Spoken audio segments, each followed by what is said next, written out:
Hello दोस्तों, कैसे हैं आप सब। आई होप आप सब बहुत अच्छे होंगे और अपनी पढ़ाई बहुत अच्छे से कर रहे होंगे। मेरा नाम अंतिमा सिंह है और मैं गवर्नमेंट एग्ज़ाम की तैयारी कर रही हूँ। दोस्तों, आज मैं उन लड़कियों के बारे में बात करने आई हूँ या उन महिलाओं के बारे में बात करने आई हूँ जिन्होंने महिला सुपरवाइज़र का एग्ज़ाम फॉर्म तो डाला है, लेकिन उनकी पढ़ाई किसी कारण से, चाहे वो उनका पर्सनल कारण हो, चाहे हेल्थ इशू हो, चाहे फिर उनका फैमिली कारण हो, इसकी वजह से उनकी पढ़ाई नहीं हो पाई है। तो अब अगर उनका एग्ज़ाम जो है 10 से 15 दिन बाद है, या 11 दिन बाद है, 12 दिन बाद है, या फिर 8 दिन बाद है, तो वो अपनी प्रिपरेशन कैसे कर सकती हैं। दोस्तों, या मेरी बड़ी बहन या छोटी बहन जो भी हैं, आप लोग परेशान मत होइए। देखिए, अगर आप टेंशन लेंगी तो टेंशन लेने से कुछ नहीं होता है, ठीक है। अगर आपने पढ़ाई नहीं कर पाई है और आप एग्ज़ाम देने का सोच रहे हैं, तो आप बिल्कुल सही सोच रहे हैं। ऐसा बिल्कुल मत करिएगा कि मैंने पढ़ाई नहीं किया है और मैं एग्ज़ाम देने ही नहीं जाऊँगी। आप एग्ज़ाम में बैठिए। हालाँकि अभी टाइम है, आप बहुत कुछ पढ़ सकती हैं, लेकिन अगर आप नहीं भी पढ़ सकती हैं, फिर भी एग्ज़ाम देने जाइए। तो ऐसे लोग जो एग्ज़ाम देना ही नहीं चाहते हैं, तो उनको तो मैं सबसे पहले यही बोलूँगी कि आप लोग जो है तो एग्ज़ाम दीजिए। और ऐसे लोग जिनके एग्ज़ाम में अभी 10 दिन का भी टाइम है, वो लोग भी जिन्होंने कुछ भी नहीं पढ़ा, वो भी पढ़ सकते हैं। उनके लिए मैं कुछ टिप्स बताऊँगी। अगर वो इतना भी पढ़ के चले जाते हैं एग्ज़ाम में, तो मतलब ना से तो बहुत बेटर करके आएँगे, और हो भी सकता है कि वो बहुत अच्छा स्कोर करें और एक अपना सेफ़ ज़ोन बना लें। तो चलिए बात करते हैं। जैसे कि जिन्होंने अभी बिल्कुल भी नहीं पढ़ा या कुछ थोड़ा बहुत पढ़ा है, तो उनके लिए जैसे कि अब आपको पता ही होगा कि महिला सुपरवाइज़र के सिलेबस में 4 पार्ट हैं। एक फर्स्ट पार्ट है पोषण, सेकंड पार्ट है जीएस, और थर्ड पार्ट है आपका मैनेजमेंट, और फोर्थ है सीडीपी, ठीक है।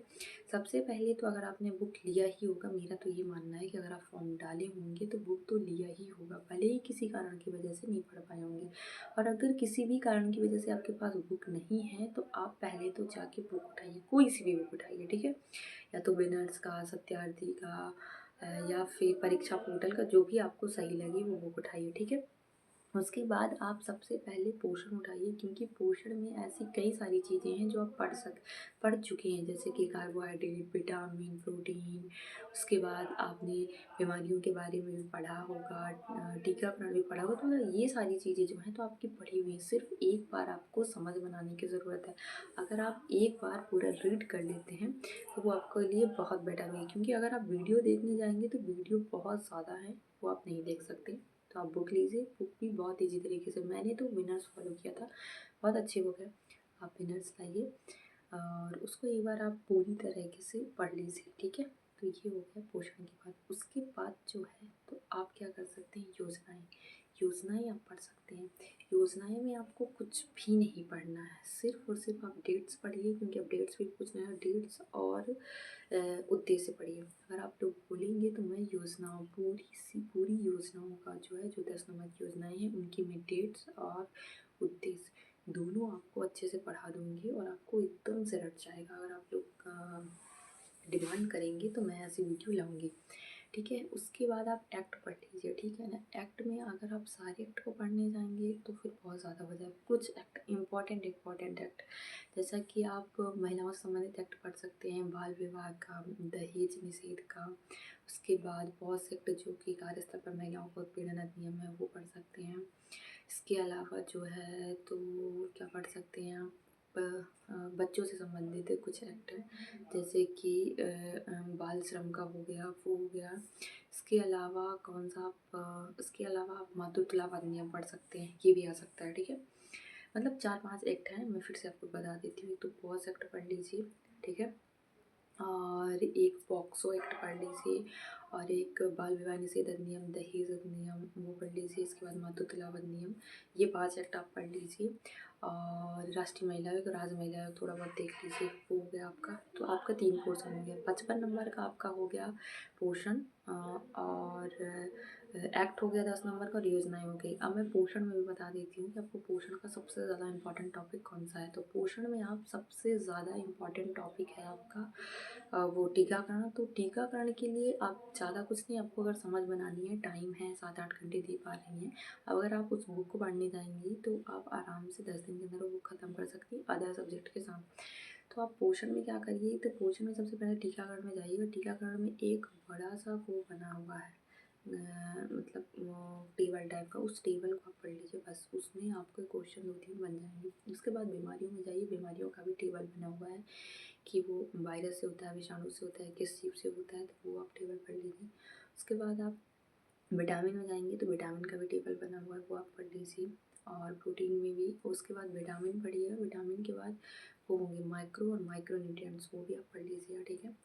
उसके बाद गर्भावस्था की देखभाल, ये थोड़ा-सा देख लीजिएगा, वो भी बहुत ईज़ी है, अगर आप नहीं भी पढ़ेंगे फिर भी आप करके आएँगे। तो आपका पोषण का हो गया।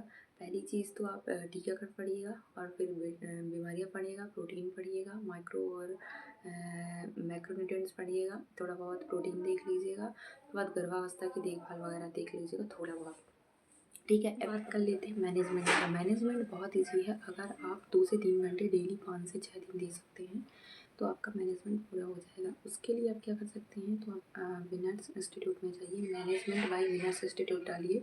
उसमें जो है तो हर एक टॉपिक के लेक्चर आ जाएंगे, एक थ्योरी है और दूसरा क्वेश्चन है, तो ठीक है, आप दोनों कर लीजिएगा।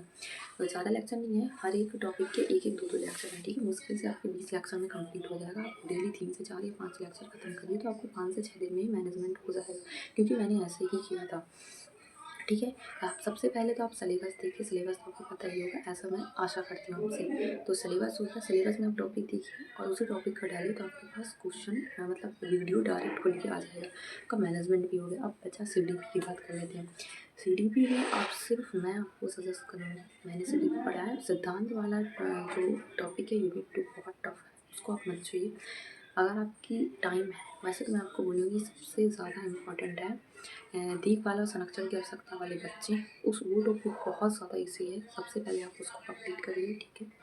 अगर आपके पास टाइम है तो विशेष आवश्यकता वाले बच्चे कर लीजिए, ठीक है। और बस मैं तो इतना ही बोलूँगी, लेकिन अगर आपके पास और टाइम है और मेहनत कर सकते हैं, इन 10 दिनों में आप 15-15 घंटे पढ़ सकते हैं, तो फिर आप भाई और प्रिया से इन दोनों का सिद्धांत देख लीजिए, ठीक है।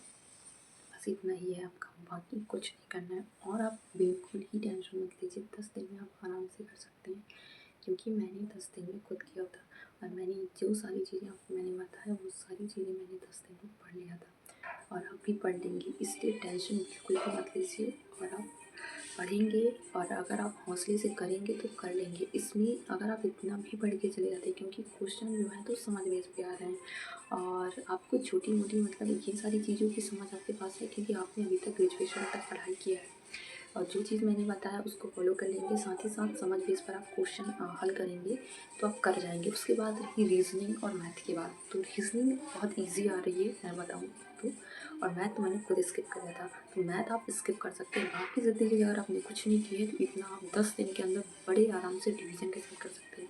और आप ये सब चीज़ों के लिए कम से कम आप, अगर आपके पास 10 दिन का टाइम है तो आप डेली, मैं ज़्यादा नहीं बोलती, 12 घंटे पढ़िए, ठीक है। 12 घंटे अगर आप डेली पढ़ेंगे तो 10 दिन में 120 घंटे होते हैं, 120 घंटे इनफ होते हैं।